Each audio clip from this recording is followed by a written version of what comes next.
Imaginez.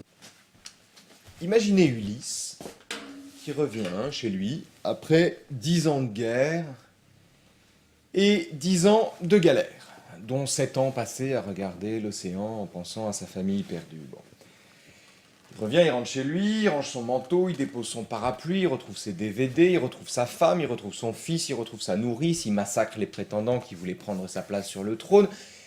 Maintenant, nous allons vivre, dit-il à sa femme. Rien n'est moins sûr, en vérité, parce que une fois qu'il a retrouvé son trône, ses petites affaires, son épouse qui, contrairement à lui, a vieilli dans l'intervalle, donc a quand même 20 ans de plus,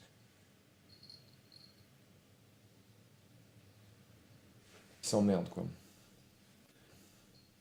La nostalgie, littéralement, ça veut dire la douleur du retour, le désir de revenir au lieu qu'on a quitté.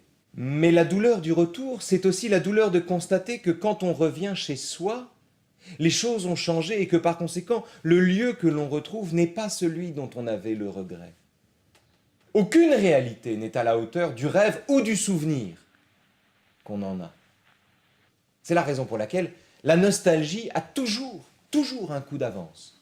On ne peut pas en guérir. À moins peut-être de repartir.